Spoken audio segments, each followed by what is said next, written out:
திருமா அவர்கள் விஜயை பற்றி பேசியிருக்காங்க. முக்கியமாக விஜய் அவர்கள் வெளியிட்ட வீடியோவை பற்றி பேசியிருக்காங்க. அதாவது கரூரில் நடந்த பிரச்சாரம் சமயத்தில் 40 பேர் உயிரிழந்த சம்பவம் தமிழகத்தை மட்டும் இல்லாமல் இந்தியாவே பெரும் அதிர்ச்சிக்குள்ளாக்கியிருக்கு அப்படின்னு தான் சொல்ல வேண்டும். இந்த சமயத்தில் விஜய் அவர்கள் ஒரு 3 நாளைக்கு அப்புறமா இது சம்மந்தமாக வீடியோ வெளியிட்டு இருக்காங்க. இதுக்கான காரணம் என்னன்னு தெரியும். யார் கொலை பண்ணா, யார் இப்படிலாம் பண்ணா தெரியும். சிஎம் ஸ்டார் உங்களுக்கு பழி வாங்கணும்னா என்ன டைரெக்டாக பழி வாங்க, நான் ஆஃபீஸில் இருப்பேன், வீட்டில் இருப்பேன் அப்படிங்கிற எச்சரிக்கையெல்லாம் விஜய் அவர்கள் விட்டுருந்தாங்க.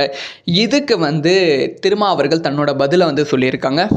செந்தில் பாலாஜி மட்டும் குற்றவாளி என்று விஜய் சொல்ல விரும்புகிறாரா? அவர் என்ன வகையான குற்றங்களை செய்தார் என்று சொல்கிறார்? ஆட்களை அனுப்பினாரா, இல்லை கல் எறிந்தாரா?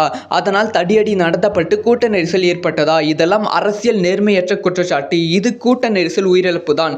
1 சதுர மீட்டரில் 4 அல்லது 5 பேர் தான் நிற்க முடியும். அங்கே 10 முதல் 15 பேர் நின்றிருக்கிறார்கள். 10 மணி நேரம் காத்திருக்கிறார்கள். அதனால் ஏற்பட்ட கூட்ட நெரிசல், இந்த உயிரிழப்பு ஏற்பட்டுள்ளது. இது 100% கண் கண்ட உண்மை. அதனை மறைத்து சதி என்று சொல்வது, திமுக அரசு மீது பழி போடுவது அபத்தமான அரசியல். அவருக்கே இது நல்லா தெரியும்.